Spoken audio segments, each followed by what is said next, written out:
আস্তিক মুনি হচ্ছে দেবী মনসা দেবীর পুত্র, যাকে আমরা পদ্মনেত্রী বলে থাকি এবং আমরা মনসা পূজা করে থাকি।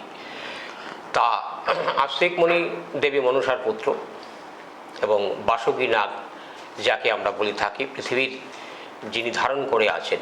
বাসুকী নাগের মাথার মণিকে বলা হয় পৃথিবী, কারণ প্রত্যেকটি সাপের মণি আছে, যেটা আমরা মানে আধুনিক স্যাটেলাইটের মাধ্যমে, আধুনিক বিজ্ঞানের মাধ্যমে যেটা আমরা দেখতে পাই না, আমরা দেখতে পাই মহাশূন্যে পৃথিবীটা ভেসে আছে। আচ্ছা, এটা অনেকে মানে আমাদের বিজ্ঞান তথ্যের যেটাই আছে, মহাশূন্যে পৃথিবীটা ভেসে আছে। তদ্রূপ পৃথিবীটা যে মহাশূন্যে ভেসে আছে এটা নয়, বাসুকী নাগের মাথার মণি হচ্ছেন এই পৃথিবী। বাসুকী নাগের মাথায় বসবাস করেছেন। দেখবেন অনেক জায়গায় ভূমিকম্প হয়ে থাকে, এই জায়গার মাটি উত্তাল, ওই জায়গার মাটি উত্তাল, ওই জায়গায় প্রলয় হয়ে যাচ্ছে।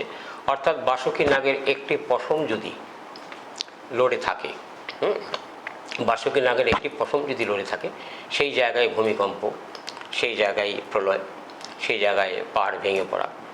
কারণ যে জায়গায় পাপের পরিপূর্ণতা আসবে, যে জায়গায় হয়তো অনেকে আছেন যে এই জায়গায় একটা বিশাল বড় একটা ধাম আছে, তা সেখানে ভেঙে পড়ছে কেন না, সেই জায়গার ভবিষ্যতের ইতিহাসে বা ভবিষ্যতের ধর্মগ্রন্থের সাবজেক্টে যদি আপনারা যান, হয়তো ইতিহাস ঘাটলে সেই জায়গার কোনো অভিশপ্তজনী কোনো সাবজেক্ট বা বিষয় ছিল।